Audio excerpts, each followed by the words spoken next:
जय हिंद दोस्तों, GK classes में आपका स्वागत है। दोस्तों, यदि आप यूपी टीजीटी, पीजीटी या जीआईसी लेक्चर की तैयारी कर रहे हैं तो ये वीडियो आपके लिए बहुत ही यूज़फुल होने वाला है। दोस्तों, हम लोग बात कर रहे हैं स्टैटिक्स की और ये स्टैटिक्स का तीसरा लेक्चर है। इससे पहले के दो लेक्चर्स में हम लोगों ने रिजल्टेंट फोर्स क्या होता है, रिजल्टेंट फोर्स कैसे निकाला जाता है, फिर उनके बीच का एंगल कैसे निकालते हैं। उसके बाद हम लोगों ने रिजोल्यूशन फोर्सेस के बारे में पढ़ा था कि अगर हमें रिजल्टेंट फोर्स दिया गया है तो फिर हम पी और क्यू की वैल्यू कैसे निकालेंगे। ठीक है, तो अगर आपने इससे पहले की लेक्चर्स नहीं देखी हैं तो किनारे आई टैब पर आपको वीडियोस मिल जाएंगी, वहाँ से आप देख सकते हैं। डिस्क्रिप्शन में आपको इससे पहले की सभी वीडियोस की लिंक मिल जाएंगी, आप वहाँ से भी देख सकते हैं, या फिर प्लेलिस्ट में जाइए, वहाँ टीजीटी पीजीटी मैथ्स के नाम से प्लेलिस्ट बनी हुई है, आप वहाँ पर जाएंगे तो आपको सभी वीडियोज़ मिल जाएंगी। ठीक है, तो इस लेक्चर को देखने से पहले आप इससे पहले के लेक्चर्स ज़रूर देखें। तो चलिए बिना देर किए शुरू करते हैं। शुरू करने से पहले हमेशा की तरह एक ही बात, यदि आप नए हैं तो सब्सक्राइब करिए, घंटी वाली बटन को दबाइए और ऑल पर क्लिक कर दीजिए। ठीक है, तो चलिए बात करते हैं। आज हम लोग पढ़ेंगे ट्रायंगल लॉ ऑफ फोर्सेस। इससे पहले हम लोग पैरेललोग्राम लॉ ऑफ फोर्सेस पढ़ चुके हैं। पैरेललोग्राम लॉ ऑफ फोर्सेस की मदद से ही हम लोगों ने r square equal to p square plus q square plus 2pq cos alpha, ये फार्मूला हम लोगों ने निकाला था। और इस फार्मूले की मदद से हम लोग रिजल्टेंट फोर्स की वैल्यू निकालते हैं। अगर हमें पी और क्यू दो फोर्स दिए गए हों, उनके बीच का एंगल अल्फ़ा दिया गया हो, तो हम इस फार्मूले से रिजल्टेंट फोर्स आर की वैल्यू निकालते हैं। ठीक है, इसके बाद हम लोग एंगल भी निकाल सकते हैं। tan थीटा इक्वल टू क्या था formula, q sine alpha divided by p plus q cos alpha. ठीक है, इस फार्मूले से हम लोग एंगल भी निकालते हैं। ध्यान देने की बात यह है कि जो ये अल्फ़ा है ये पी और क्यू के बीच का एंगल है, और जो थीटा है वो आर और पी के बीच का एंगल है। आपको ध्यान होगा मैंने ऐसे कुछ डायग्राम बनाया था, ऐसे, ये आपका आर था, ये पी था और ये क्यू था। ठीक है, तो यहाँ से लेकर यहाँ तक ये अल्फ़ा था और यहाँ से यहाँ तक ये थीटा था। ठीक है, तो ये दो फार्मूले होते हैं, पैरेललोग्राम लॉ ऑफ फोर्सेस से हम लोगों ने निकाला था। इसके बाद हम लोगों ने रिजोल्यूशन फोर्सेस के बारे में पढ़ा था कि अगर हमें अगर इस आर की वैल्यू दी गई हो, तो पी की वैल्यू क्या होगी। पी की वैल्यू होती है r sine alpha divided by sine alpha plus beta. और Q की वैल्यू क्या होती है, Q की वैल्यू होती है R साइन, सॉरी यहाँ पर बीटा रहता है और यहाँ पर अल्फ़ा रहता है। ठीक है, साइन अल्फ़ा प्लस बीटा। ठीक है, तो अगर हमें R की वैल्यू पता हो तो हम लोग P और Q की वैल्यू इन फार्मूलों से निकालते हैं। अगर हमें P और Q पता हो तो इस फार्मूले से R निकालेंगे, और अगर हमें R पता हो मतलब रिजल्टेंट पता हो तो हम लोग P और Q से इस फार्मूले से P और Q निकाल लेंगे। ठीक है, तो ये सब हम लोग पढ़ चुके हैं इससे पहले के लेक्चर्स में। आज हम लोग बात करने वाले हैं ट्रायंगल लॉ ऑफ फोर्सेस क्या कहता है। तो ट्रायंगल लॉ ऑफ फोर्सेस को जानते हैं कि क्या कहता है। ये ट्रायंगल लॉ ऑफ फोर्सेस कहता है कि if three forces acting at a point, यदि तीन बल किसी एक बिंदु पर कार्यरत हों, be represented its magnitude and direction by the sides of A triangle. अगर किसी भी बिंदु पर तीन बल इस प्रकार से कार्यरत हों कि वो किसी त्रिभुज की तीनों भुजाओं को निरूपित करें, टेकन इन ऑर्डर मतलब एक क्रम से, देन तब the forces will be in equilibrium, तब तीनों बल संतुलन की अवस्था में होंगे। बात समझिएगा क्या कह रहा है कि अगर किसी बिंदु पर तीन बल इस प्रकार से लग रहे हों कि उनकी जो वैल्यू है, उनका जो मान है, उनकी जो दिशा है, वो किसी त्रिभुज की भुजाओं को निरूपित करे एक क्रम से, तब कह सकते हैं कि तीनों बल क्या होंगे, संतुलन की अवस्था में होंगे। अब इस बात को समझते हैं। मान लीजिए कि आपके पास एक ट्रायंगल है, आपके पास OAB। ठीक है, एक ट्रायंगल है। हमने कहा कि हमने तीन बल लिया इसमें, एक बल है P, एक बल है Q और एक बल है R। ठीक है, अब इस नियम को समझते हैं। कह रहा है कि किसी if three forces acting at a point, अगर तीन बल किसी एक पॉइंट पर काम कर रहे हों, its magnitude and direction by the sides of A triangle, अगर इसकी दिशा किसी त्रिभुज की भुजाओं को एक क्रम से निरूपित करे। क्रम का मतलब ये होता है कि आप यहाँ से चलेंगे यहाँ, तो यहाँ से आपको यहाँ जाना, ये नहीं कि आप यहाँ से यहाँ चलेंगे फिर यहाँ से यहाँ चलेंगे, ऐसे नहीं चलना है। क्रम का मतलब होता है कि आप यहाँ से यहाँ गए, यहाँ से यहाँ गए, यहाँ से यहाँ आए। ठीक, तो कह रहा है कि टेकन इन ऑर्डर, एक क्रम से हों, तब ये तीनों बल जो होंगे वो क्या होंगे, संतुलन की अवस्थाओं में होंगे। मतलब ये कहीं पर भी अगर इनको लगा दो तो कोई भी प्रभाव नहीं डालेंगे। संतुलन का मतलब क्या होता है? संतुलन का मतलब ये होता है कि अगर किसी ऑब्जेक्ट पर, किसी वस्तु पर आप 1 नहीं, 2 नहीं, 3 नहीं, 10 नहीं, 15 नहीं, 50 बल लगा दो, 50 बल लगा दो और वो वस्तु बिल्कुल अपनी जगह से हिले ना, बिल्कुल डुले ना, बिल्कुल जैसा है वैसा ही बना रहे, तो हम कहते हैं कि सभी बल क्या है? संतुलन की अवस्था में है। सभी बल क्या है? संतुलन की अवस्था में। मैंने आपको पहले लेक्चर में बताया था, रस्सी खींच वाला जो खेल होता है, 5 लोग उधर से पकड़ के खींचे, 5 लोग इधर से पकड़ के खींचे और रस्सी कोई ना खींच पाए, रस्सी कोई ना खींच पाए, तो इसका यही मतलब होता है कि अगर 15 न्यूटन का बल उस पार्टी वाले लगा रहे थे तो 15 न्यूटन का बल इस पार्टी वाले ने भी लगाया है। दोनों तरफ से बल बराबर है, इसीलिए रस्सी कोई नहीं खींच पा रहा है, मतलब वो अवस्था संतुलन की अवस्था कहलाएगी। बात आई समझ में? अब यहाँ पर देखिए, इसने कहा कि 3 बल एक ही पॉइंट पर लग रहे हैं और इस प्रकार लग रहे हैं कि इनका जो मान है, इनकी जो दिशाएं हैं वो त्रिभुज की एक क्रम से त्रिभुज की भुजाओं को निरूपित करती हैं। तब ये तीनों बल क्या होंगे? संतुलन की अवस्थाओं में होंगे। आपने वेक्टर में इस नियम को एक बार और पढ़ा था और वहाँ पर भी यही बात होती है कि अगर तीनों बल समतलीय हो जाएं, तो उनका योग जो आता है वो शून्य आता है। ये हम लोग जानते हैं। फिलहाल यहाँ की बात करें तो वो कह रहा है कि अगर तीनों बल किसी त्रिभुज की क्रम से तीनों भुजाओं को निरूपित करते हैं तब वो तीनों संतुलन की अवस्थाओं में होंगे। मतलब ये हुआ कि हम यहाँ से कह सकते हैं कि भैया जो OA है ना, OA, इसमें अगर आप AB को जोड़ेंगे और फिर BO को जोड़ेंगे तो इन तीनों का जोड़ क्या आएगा? 0 आएगा। मतलब ये हुआ कि OA को हमने P लिखा है तो ये हो गया P, फिर AB को हमने Q लिखा तो ये हो गया Q, और BO को हमने R लिखा तो ये होगा R इक्वल टू क्या? 0। अगर 3 बल किसी त्रिभुज की भुजाओं को निरूपित करते हैं, एक क्रम से, तब उन तीनों बलों का जोड़ जो होगा वो शून्य आएगा। और अगर ऐसा आता है तो हम लोग बोलेंगे कि तीनों बल क्या हैं? संतुलन की अवस्था में। ठीक, इसको हम ऐसे समझ सकते हैं। देखो, हम यहाँ से चले थे, यहाँ से गए यहाँ से गए यहाँ और यहाँ से फिर यहाँ चले आए। एक बात बताओ यार, चले तो यहाँ से यहाँ है ना, खूब दौड़े, लेकिन कहाँ पहुँचे? कहीं नहीं पहुँचे। जहाँ से चले थे वहीं पहुँच गए फिर। तो कहने का कुल मतलब ये है कि आपने काम तो किया है, आपने दूरी तो तय किया है। आप O से A गए, A से B गए, B से O गए, दूरी तो आपने तय किया है, लेकिन विस्थापन या डिस्प्लेसमेंट 0 है। विस्थापन क्या है? 0 है। तो यहाँ पर बात विस्थापन की हो रही है। 3 बल इस तरह से लगा दिए जाएं कि किसी वस्तु में विस्थापन भी ना हो, वो विस्थापित ही ना हो अपनी जगह से। अगर विस्थापन नहीं होता, विस्थापन 0 होता है, तो हम कहेंगे तीनों बल क्या हैं? संतुलन की अवस्था में। ऐसे समझो, एक हमारे पास वस्तु है, ये पॉइंट है, इसको हमने O नाम दिया। एक फोर्स हमने इधर लगाया P, एक फोर्स हमने इधर लगाया Q, एक फोर्स हमने इधर लगाया R। 3 फोर्स लगा दिए।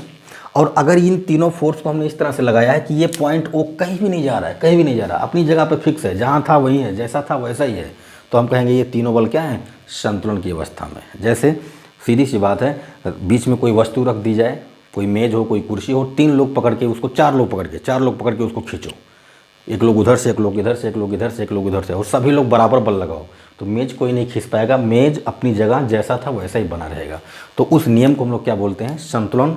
उस अवस्था को हम लोग बोलते हैं संतुलन की अवस्था। मेज आपका जो है वो संतुलन की अवस्था में है, और जो आपने बल लगाया है वो सभी बल क्या है? संतुलन की अवस्था में है। ठीक है, तो ये तो था ट्रायंगल लॉ ऑफ फोर्सेस। मैं उम्मीद करता हूँ आप समझ गए होंगे। एक बार मैं एक लाइन में फिर से बोल देता हूँ कि यदि 3 बल किसी त्रिभुज की भुजाओं को निरूपित करते हैं तब वो सभी बल क्या होंगे? संतुलन की अवस्था में होंगे। ठीक है, नेक्स्ट बात करें, कह रहा है converse of triangle law of forces, मतलब इस नियम का उल्टा।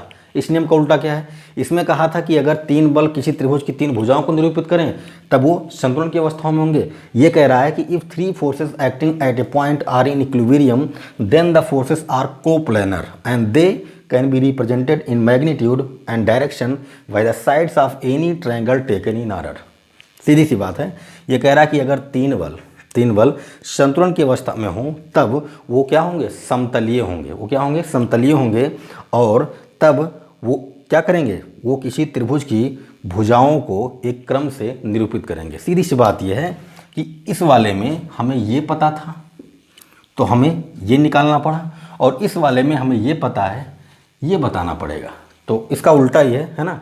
कहने का कुल मतलब ये है कि अगर 3 बल किसी त्रिभुज की 3 भुजाओं को बताते हैं तो वो संतुलन में होंगे, और अगर 3 बल संतुलन में हैं तो त्रिभुज की 3 भुजाओं को बताएंगे। ठीक, ये दोनों एक दूसरे के उल्टा हैं और दोनों सत्य हैं। ठीक है, चलिए नेक्स्ट बात करें, कह रहा है पॉलीगन लॉ ऑफ फोर्सेस। अभी हम लोगों ने ट्रायंगल को पढ़ा, अब पॉलीगन को पढ़ रहे हैं। पॉलीगन का मतलब होता है बहुभुज, दो से अधिक भुजाएं क्या, तीन से अधिक भुजाएं जिसमें होती हैं उसको हम लोग क्या बोलते हैं, बहुभुज बोलते हैं। तो पॉलीगन में आपका चतुर्भुज आता है, पंचभुज आता है, खष्टभुज आता है ना, सब आते हैं। तो कह रहा है if any number of forces acting at a point be represented in magnitude and direction by the sides of a polygon taken in order then the forces will be in equilibrium. बात तो वही है, इसमें तीन भुजाएं थी, इसमें बहुभुजाएं हैं, मतलब 4, 5, 6 जो भी ले सकते हो ले लो। कह रहा है कि अगर कितने भी बल हों, अगर वो एक ही पॉइंट पर लग रहे हैं और वो क्या करें अपनी मान और दिशाओं को किसी बहुभुज की भुजाओं के क्रम में दर्शाएं, तब वो सभी क्या होंगी, संतुलन की अवस्था में होंगी। मतलब ये, जैसे मान लीजिए मैं एक पेंटागन बना रहा हूँ, पंचभुज, देखो चलो खष्टभुज बना देता हूँ ऐसे, ये ए हो गया, ये बी हो गया, ये सी है, ये डी है, ये ई है और ये एफ है, ठीक है। ये हो गया आपका पी फोर्स जो ए से बी की ओर लग रहा है, ये हो गया क्यू फोर्स, ये हो गया आर फोर्स, ये हो गया एस फोर्स और ये हो गया टी फोर्स, है ना, P Q r s T, और इसको हम कह देते हैं यू, ठीक है। आप ए से चले थे, ए से बी गए, बी से सी गए, सी से डी गए, डी से ई गए, ई से एफ गए और एफ से फिर आप ए चले आए, तो विस्थापन तो जीरो हो गया है। कहने का कुल मतलब हम इसे लिखेंगे ए b plus b c plus c d plus d e plus e f plus f a equal to क्या, ज़ीरो। तो आप ऐसे इसको ले सकते हैं p plus q plus r plus s plus t, p Q r s t plus u equal to क्या, zero. जो काम यहाँ पर o a plus a b plus b o कर रहा था, यानी p plus q plus are कर रहा था, वही काम यहाँ पर कर रहा है। बस फ़र्क यहाँ पर ये है कि यहाँ पर सिर्फ 3 भुजाएं थी तो 3 बल हमने लिया, यहाँ पर 5 भुजाएं हैं, 6 भुजाएं हैं तो हमने 6 बल ले लिए, ठीक है। तो पॉलीगन में भी जितने चाहो उतने बल ले लो, बस इतना ध्यान रखिएगा, अगर सभी बल उस बहुभुज की दिशाओं को निरूपित करें एक क्रम से, तब उनका जोड़ क्या होता है, 0 होता है। मतलब वो सभी बल क्या होते हैं, संतुलन की अवस्था में होते हैं। तो यहाँ 3 बल थे, यहाँ 6 हैं, ऐसे 8 हो जाएं, 10 हो जाएं, क्या फ़र्क पड़ता है। अगर एक क्रम से वो किसी बहुभुज की दिशाओं को निरूपित करते हैं, तब उनका जोड़ क्या आएगा, 0 आएगा। मतलब ए से बी गए, बी से सी गए, सी से डी गए, डी से ई गए, ई से एफ गए, एफ से ए आ गए। ऐसा नहीं कि ए से बी गए फिर ए से एफ आ गए, ठीक, फिर बी से सी गए फिर ई से डी आ गया, ऐसे नहीं। क्रम से अगर आप चलते हैं तो उन सभी बलों का जोड़ क्या आएगा, 0 आएगा। तो इस तरह से आप समझ सकते हैं ट्रायंगल लॉ ऑफ फोर्सेस क्या कहता है, converse of triangle law of forces क्या कहता है, पॉलीगन लॉ ऑफ फोर्सेस क्या कहता है। संतुलन की बात करें तो डायरेक्ट क्वेश्चन पूछ लेता है। तो अगर आपको ये सारी चीज़ें याद रहेंगी, स्टेटमेंट आपको पता रहेगा, ठीक है, बातें आपको समझ में आती हैं, तो फिर आप क्वेश्चन पढ़ेंगे और टिक लगा के आगे निकल जाएंगे, ठीक है। तो ये कुछ कॉन्सेप्ट वाली बातें थी। अब हम लोग पढ़ेंगे लॉमीज थ्योरम, ठीक है। तो चलिए बढ़ते हैं। तो अब बात करते हैं लॉमीज थ्योरम की। लॉमीज थ्योरम बहुत ही इंपॉर्टेंट है, कभी कभी डायरेक्ट स्टेटमेंट आ जाता है और इस पर क्वेश्चन तो पूछे जाते हैं। तो ये बिल्कुल मोस्ट इंपॉर्टेंट है। जितनी चीज़ें मैं आपको बता रहा हूँ, चाहे पहले लेक्चर की बात करें, दूसरे लेक्चर की बात करें या इस लेक्चर की बात करें, सभी चीज़ें आपके लिए इंपॉर्टेंट है ना। लेकिन ये कुछ ज़्यादा इंपॉर्टेंट है। क्या कहता है ये कि if 3 coplanar forces acting at a point are in equilibrium, अगर 3 समतलीय बल किसी बिंदु पर कार्यरत हों और वो संतुलन की अवस्था में हों, then each side is proportional to the side of angle between the other two, तब प्रत्येक भुजा जो होगी वो अन्य 2 भुजाओं के बीच के कोण के समानुपाती होगी, ठीक है। चलिए देखते हैं क्या होगा। हमने कह दिया कि मान लीजिए कि हमारे पास एक पॉइंट है O, ठीक है, एक फोर्स लग रहा है इधर, ये फोर्स है P, ठीक है, एक फोर्स लग रहा है, ये फोर्स है Q, और एक फोर्स लग रहा है, ये है R। ये तीनों फोर्स क्या हैं, समतलीय हैं, समतलीय हैं और इक्विलिब्रियम स्टेट में, मतलब ये संतुलन की अवस्था में है। हमने कहा P और Q के बीच का एंगल हम मान लेते हैं ये अल्फ़ा है, ठीक है। Q और R के बीच का एंगल हमने मान लिया बीटा है, और हमने R और P के बीच का एंगल मान लिया गामा है, ठीक है। इसको हमने अल्फ़ा मान लिया, इसको हमने बीटा मान लिया, इसको हमने गामा मान लिया, ठीक है। अब देखिए, तो ये कहता है कि आप किसी एक साइड को ले लीजिए, ध्यान रखिएगा, ये जो पी क्यू आर हैं वो क्या हैं, वो किसी पॉलीगन की भुजाओं को बताएंगे, बहुभुज की भुजाओं को बताएंगे, ठीक है। तो हमने कहा कि भाई ये पी जो है, ये जो पी है, इसको अगर हम लेते हैं तो इसके जस्ट सामने की दो भुजाएं ये होंगी क्यू और आर। इसका मैं एक डायग्राम और बनाता हूँ, यहाँ पर देखिए आपको समझ में आएगा, ऐसे समझिएगा। ये मान लीजिए कि ओ पॉइंट है, ये ए है और ये बी है, ठीक है। यहाँ पर पी लग रहा है, यहाँ पर क्यू लग रहा है और यहाँ पर आर लग रहा है, ठीक है, ये ठीक है। अब एक काम करते हैं, इस वाले एंगल को हम मान लेते हैं अल्फ़ा, ठीक है, और इस वाले एंगल को मान लेते हैं गामा, इस वाले एंगल को मान लेते हैं बीटा, ठीक है। अल्फ़ा बीटा गामा मान लिया। थोड़ा सा यहाँ पर चेंज करते हैं, है ना। इसको हम मान लेते हैं अल्फ़ा, इसको मान लेते हैं हम गामा और इसको मान लेते हैं हम बीटा, ठीक है। देखो ये दोनों ही फिगर मैंने बनाया था जब मैं अभी कुछ देर पहले ट्रायंगल लॉ ऑफ फोर्सेस बता रहा था। तो ये जो पी क्यू आर हैं वो त्रिभुज की तीन भुजाओं को बता रही हैं, ठीक है। हमने कोड भी लिख दिया, इसका कोड अल्फ़ा है, इसका कोड बीटा, इसका कोड गामा है, ठीक है। तो इस तरह से चाहे बनाए चाहे इस तरह से बनाए।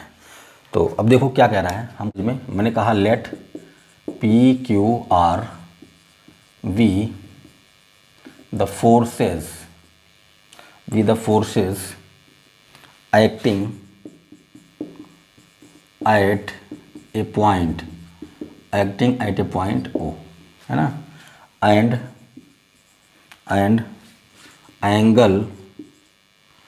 angles between them are alpha beta gamma respectively. मतलब ये हुआ, हमने कह दिया कि अल्फा पी क्यू आर जो हैं वो तीन बल हैं जो एक बिंदु ओ पर कार्यरत हैं और आपस में अल्फ़ा बीटा गामा कोड बना रहे हैं, ठीक है। अब देखो, अब कहता है ये नियम कि आप किसी एक भुजा को पकड़ लीजिए, वो भुजा और उसके सामने के का कोण जो होगा वो प्रोपोर्शनल होगा। ऐसे समझ सकते हैं कि इसने कहा है कि एक भुजा और अन्य दो भुजाओं के बीच का कोण, ये कह रहा है कि एक भुजा और अन्य दो भुजाओं के बीच का कोण समानुपाती होता है। तो आप ऐसे कह सकते हो कि जो भुजा आप पकड़ रहे हो उसके ठीक सामने का कोण ले लो। आप अगर ओ ए की बात करो तो इसके सामने का कोण अल्फ़ा हो गया, अगर आप ओ बी की बात करो तो उसके ठीक सामने का कोण गामा हो गया, और अगर आप ए बी की बात कर रहे हो तो इसके ठीक सामने का कोण बीटा हो गया, ठीक है। इनका रेशियो इक्वल आएगा, यानी प्रोपोर्शनल होंगे। तो यहाँ से बोल सकते हैं आप देयरफॉर इसको प्रूव करने की ज़रूरत नहीं है, आपको डायरेक्ट याद करना है, प्रूफ पे मैं नहीं जा रहा हूँ, ठीक है। तो देखो क्या हो जाएगा, आप लिखेंगे ओ ए अपॉन में sine alpha equal to O B upon sine gamma, और आप लिखेंगे ए बी अपॉन साइन बीटा, ठीक है। आप इनको चाहे तो क्रम से भी लिख सकते थे, पहले आप इसको लिख दीजिए ए बी को, है ना। तो पहले मैंने ए बी को लिख दिया, तो यहाँ पर ए बी के ठीक सामने का कोण बीटा है, तो ये हो गया बीटा, और ये हो गया ओ बी इसके ठीक सामने का कोण हो गया गामा। अब ओ ए बी और ओ बी को आपने क्या माना है, पी क्यू आर माना है, तो लिख दीजिए, ये हो गया पी अपॉन साइन अल्फ़ा, ये होगा क्यू अपॉन साइन बीटा, और ये हो गया आर अपॉन साइन गामा। यही होता है लॉमीज थ्योरम। लॉमी थ्योरम कहता है कि अगर तीन बल संतुलन की अवस्था में है, समतलीय हैं, तो आपको कुछ नहीं करना है, उस बल को ले लीजिए, उसके ठीक सामने का कोण ले लीजिए, दोनों का अनुपात निकाल लीजिए, ऐसे तीनों बलों को निकाल लीजिए और उनका अनुपात क्या आएगा, बराबर आएगा, ठीक है। तो हमने कहा पी क्यू आर तीन बल हैं और ये तीनों अगर समतलीय हैं तो ये वाला बल इसके सामने का कोण, ये वाला बल इसके सामने का कोण, ये वाला बल इसके सामने का कोण, ठीक है, इनका अनुपात बराबर आएगा, यानी ये समानुपाती होंगे, ठीक है। तो ये मोस्ट इंपॉर्टेंट है, इसको आप ध्यान में रखेंगे, है ना। अच्छा, ये कुछ मिलता जुलता है किससे, साइन रूल से। मिलता जुलता क्या है, बिल्कुल वही है ना, साइन नियम। साइन का नियम जो है हम लोग जो प्रॉपर्टी ऑफ ट्रायंगल्स में पढ़ते हैं वो बिल्कुल यही है, ठीक है। तो लॉमीज थ्योरम और साइन रूल बिल्कुल एक जैसे हैं, तो आपको भूलने की ज़रूरत नहीं है, है ना। अगर यहाँ से भूलते तो वहाँ से याद कीजिए, वहाँ से भूलते तो यहाँ से याद कीजिए, ठीक है। तो ये था लामीज थ्योरम। अब हम लोग करेंगे कुछ क्वेश्चन, तो चलिए करते हैं। यस, क्वेश्चन नंबर 1 की बात करें, कह रहा है if o is the circumcentre of triangle a b c. O जो है वो किसी त्रिभुज ए बी सी का क्या है, वृत्त केंद्र है। 3 forces P Q R acting at a point O along O A O B and O C and they are in equilibrium, then P Q R, P is to Q is to R, आपको P Q R का ratio बताना है। तो सबसे पहली बात, ओ जो है वो किसी त्रिभुज ए बी सी का सर्कम सेंटर है, ठीक है। तो यहाँ पर बनाते हैं। पहले आप क्या करेंगे, पहले आप एक सर्कल बनाएंगे और इस सर्कल के अंदर में एक ट्रायंगल होगा, उस ट्रायंगल का नाम होगा ए बी सी, ठीक है। और इस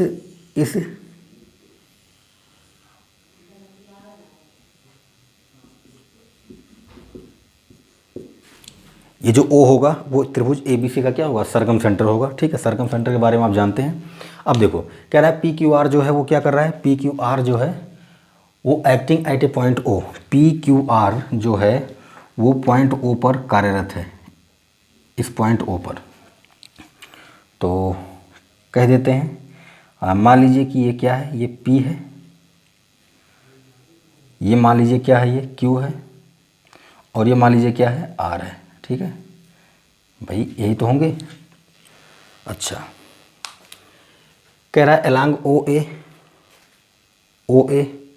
ओ बी ओ सी, ठीक है। दे आर इन इक्विलिब्रियम, ये तीनों जो है वो संतुलन की अवस्था में है। तो आपको P is to Q is to R बताना है। एक बात बताइए, अगर मैं इस एंगल को थीटा मानता हूँ, तो ये क्या होगा, सुनिए यहाँ पर देखिएगा, किसी भी सर्कल, ऐसे देखो, ये आपके पास सर्कल है, ये आपके पास उसके अंदर ट्रायंगल है।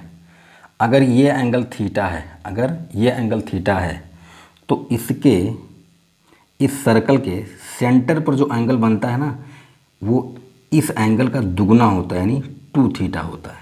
अगर किसी सर्कल के सर्कमफेरेंस पर, परिधि पर 30 अंश का कोण बनता है, तो उसके केंद्र पर उसका दूना 60 अंश का कोण बनेगा।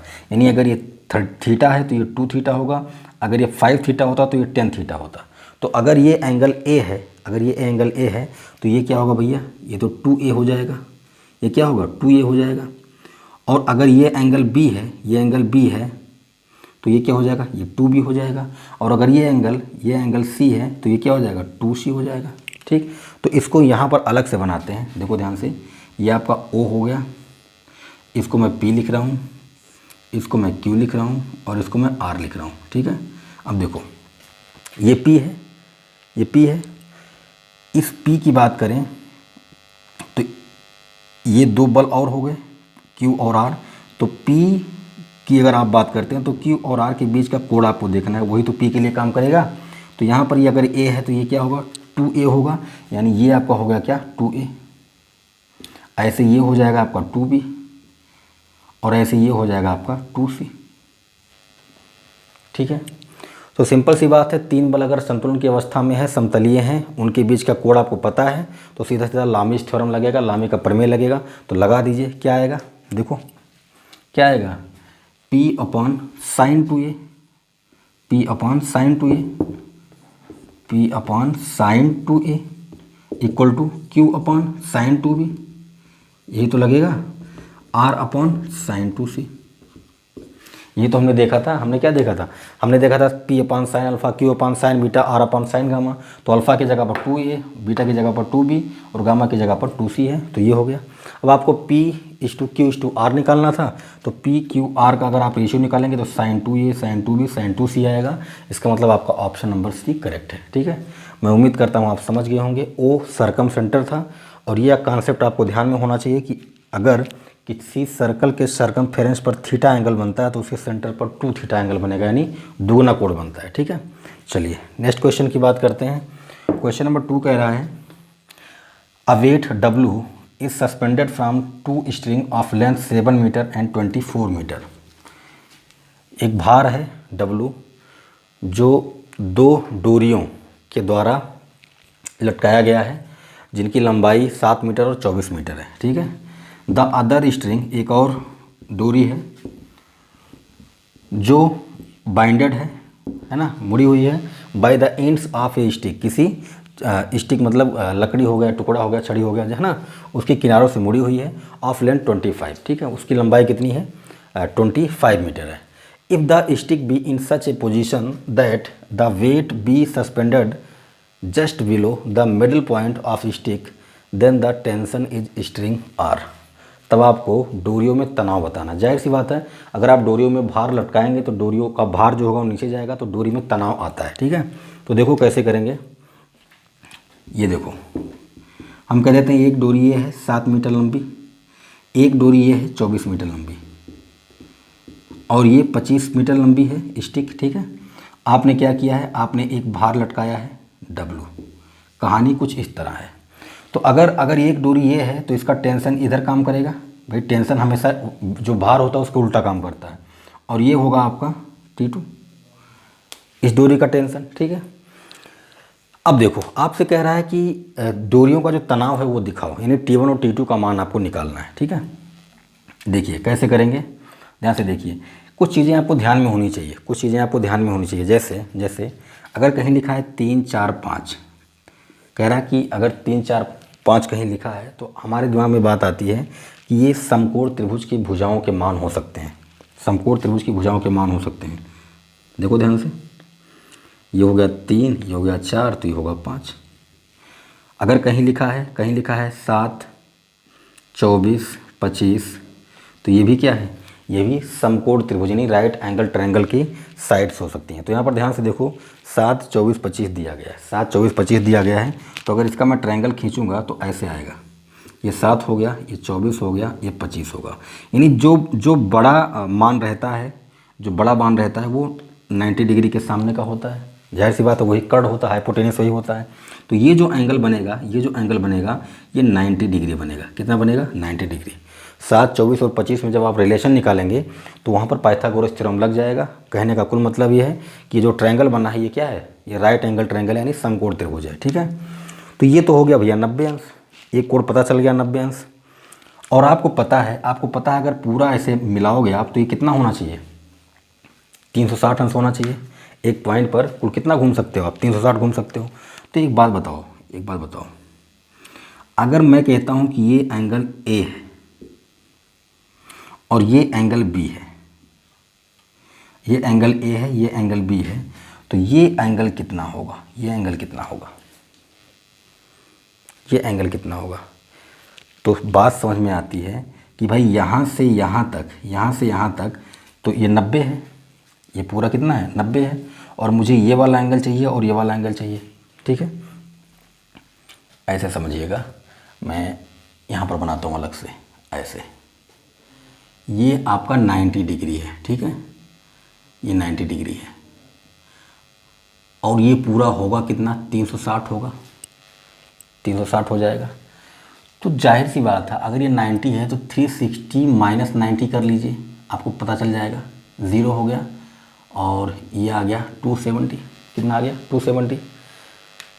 अगर मैं एक सीधी रेखा की बात करूं, ऐसे इसको आगे बढ़ाऊं, देखो बढ़ा भी है आगे, ऐसे बढ़ा भी है आगे, तो ये पूरा कोण कितना होगा, इसको हटाओ, ये पूरा कितना होगा, ये तो पूरा 180 होगा ना।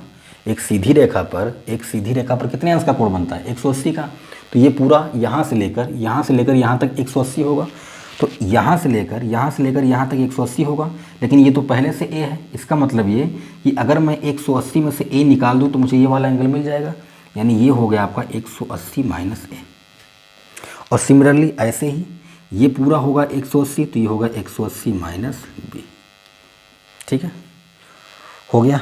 और अब आपका आंसर आ चुका है, ठीक है। तो देखिए कैसे करेंगे आप, अब क्वेश्चन सॉल्व हो चुका है। देखो इसको मैं थोड़ा अलग से बनाता हूँ, ऐसे समझिएगा। ये हो गया आपका T1, इसको T2 कह दो, ये हो गया आपका T1 और ये हो गया आपका W, ठीक है। W के ठीक सामने का एंगल 90 है, तो ये हो गया 90। T1 के ठीक सामने का एंगल 180 माइनस A है, और T2 के ठीक सामने का एंगल 180 माइनस बी है। ठीक है, ये हो गया। तो अब यहाँ पर देखो, आपको साइड पता है, फोर्स पता है और फोर्स के बीच का एंगल पता है, तो आप सिंपली यहाँ लामिस थ्योरम लगा सकते हो। तो लगा दो, क्या हो जाएगा, T1 upon sine 180 minus A, sine 180 minus A equal to T2 upon sine 180 minus B equal to W upon sine 90। Sine 180 minus theta sine theta होता है, तो सिंपली ये T1 अपॉन क्या हो गया, साइन ए, और ये T2 अपॉन क्या हो गया, साइन बी, और ये साइन 90 का मान 1 होता है। ठीक है, अब यहाँ से T1 और T2 की वैल्यू हम निकाल सकते हैं, तो यहाँ पर लिख रहा हूँ। देखिए T1 निकालोगे तो एक बार इसको और इसको इक्वल कर दो, तो T1 इक्वल टू क्या आएगा, W sine a, T1 equal to आ गया डब्लू साइन ए, और T2 इक्वल टू क्या आ जाएगा, अब की बार इसको इक्वल कर देंगे तो T2 इक्वल टू आ जाएगा डब्लू साइन बी। अब साइन ए और साइन बी की वैल्यू क्या होगी, तो वापस आ जाओ, ये जो आपका ट्रायंगल है इसको ऐसे बना लो, ये हो गया आपका 7, ये हो गया आपका 24, ये हो गया आपका 25। ठीक है, 7, 24, 25 हो गया। ठीक है, अब देखो इस वाले एंगल को आपने क्या माना था, ए माना था। ठीक है, ऐसे कह दो, अगर मैं इसको ए, इसको ए, इसको बी, इसको सी कहता हूँ, तो साइन ए इक्वल टू क्या होगा, साइन ए इक्वल टू ये 90 है ना, ये 90 है तो ये आपका हाइपोटेनस हो गया, और इस ये 90 है तो ये हाइपोटेनस हो गया। ऐसे करो, ए को आप यहाँ मत लिखो, यहाँ पर सी को लिखो, तो ये हो गया ए, ये हो गया बी, और ये हो गया सी। ठीक है, तो ये हो गया आपका हाइपोटेनियस, और इस एंगल की अगर आप बात करोगे तो ये हो जाएगा परपेंडिकुलर। तो sine A sine theta equal to क्या होता है, लंब बटे कड़, तो लंब हो गया 7 और कड़ हो गया 25, यानी साइन की वैल्यू आ गई 7/25, तो ये हो गया 7/25 डब्लू। साइन ए की वैल्यू हमने यहाँ से निकाला है। ऐसे ही साइन बी की बात करोगे तो अगर इस एंगल की बात करोगे तो ये हो जाएगा आपकी बार परपेंडिकुलर, यानी ये हो गया लंब, ये हो गया आपका क्या, आधार, और ये हो गया आपका कड़। तो साइन थीटा क्या होता है, लंब बटे कड़, तो 24/25, ये हो गया आपका 24/25 डब्लू। तो T1 की वैल्यू आ गई 7/25 डब्लू, और T2 की वैल्यू आ गई 24/25 डब्लू। आप देख सकते हैं ऑप्शन सी इसका करेक्ट हो जाएगा। ठीक है, तो क्वेश्चन में दम नहीं था, बस थोड़ा सा यहाँ पर हमको एंगल निकालने के लिए मेहनत करनी थी। ठीक है, आई होप आप समझ गए होंगे। अब नेक्स्ट क्वेश्चन की बात करते हैं। क्वेश्चन नंबर 3 की बात करें तो लिखा है, in a plane 3 forces p Q R acting at a point. किसी समतल में 3 बल हैं पी क्यू आर, और तीनों क्या कर रहे हैं, तीनों किसी बिंदु पर कार्यरत हैं। ठीक है, कार्य कर रहे हैं। The angle between P and Q is 150। चलो बना लेते हैं, ऐसे बनाओ, ये हो गया P, ये हो गया Q, ये हो गया R, और ये कोई पॉइंट है O। P और Q के बीच का कोण 150 दिया है, कोई बात नहीं। And angle between Q and R, Q और R के बीच का 120 दिया है।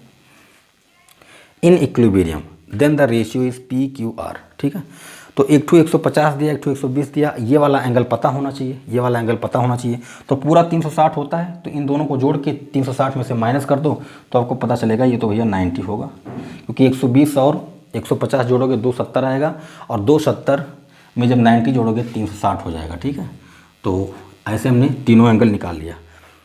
अब तीनों बल क्या है, संतुलन की अवस्था में है, सीधा लामिस थ्योरम लगा दो। ठीक है, तो P upon sine 120, P upon sine 120 equal to Q upon sine 90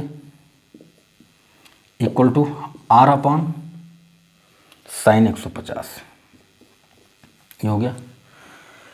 simply देख सकते हो आप, साइन 120 अंश की वैल्यू क्या होगी, साइन 120 है साइन 90 + 30, 90 + 30 मतलब काश 30, काश 30 का मान √3/2, यानी ये हो जाएगा P अपॉन √3/2। ठीक है, इक्वल टू Q अपॉन, ये तो 1 हो गया, equal to R upon sine 150 है, साइन 150 का मतलब साइन 90 + 60 यानी काश 60, काश 60 की वैल्यू 1/2। ठीक है, नीचे से 2 हटाना है तो ऊपर 2 से मल्टीप्लाई कर दो, तो ये हो जाएगा आपका P/2√3 equal to Q/2 equal to R/1। ठीक है, 2 से गुणा कर दोगे सब में तो नीचे से 2 कट जाएगा, यहाँ 2 यहाँ 2 यहाँ 2। ठीक है, तो इन तीनों का अगर रेशियो निकालते हो तो 2√3:2:1 आएगा। यानी कि आपका जो ऑप्शन है, सॉरी यहाँ पर नीचे 2 है ना, जब आप 2 से मल्टीप्लाई करोगे ऐसे ऐसे तो इस 2 से ही 2 कट जाएगा, तो यहाँ 2 नहीं आएगा, √3 आएगा। ठीक है, तो जो आपका ऑप्शन है वो सी करेक्ट हो जाएगा, √3:2:1। ठीक है, तो इस तरह से हम लोग लामीज थ्योरम का यूज करते हैं। और आपको समझ में आ गया होगा कि लामीज थ्योरम कहाँ पर लगेगा। जहाँ पर 3 साइड दिए हों, उनके बीच का एंगल दिया हो, वहाँ पर आप लामीज थ्योरम लगाएंगे। और इसके लिए एक बात और ध्यान में रखनी है आपको कि इक्विलिब्रियम या कोप्लेनर 2 शब्दों का प्रयोग किया जाएगा। तो समतलीय होंगे या तो संतुलन की अवस्था में होंगे, तभी आप लामीज थ्योरम लगाएंगे। ठीक है, तो इस लेक्चर में यहीं तक। नेक्स्ट लेक्चर में हम लोग लैम्डा म्यू थ्योरम पढ़ेंगे। ठीक है, वीडियो कैसा लगा कमेंट करके ज़रूर बताएं, क्योंकि आपके कमेंट से मोटिवेशन मिलती है और वीडियोज़ बनाने की। वीडियो को लाइक कर दीजिए, जितना ज़्यादा हो उतना शेयर कीजिए, और अगर चैनल पर नए हैं सब्सक्राइब कीजिए, घंटी वाले बटन को दबाइए और ऑल पर क्लिक कर दीजिए। मिलते हैं नेक्स्ट वीडियो में। Thank you for watching. जय हिंद।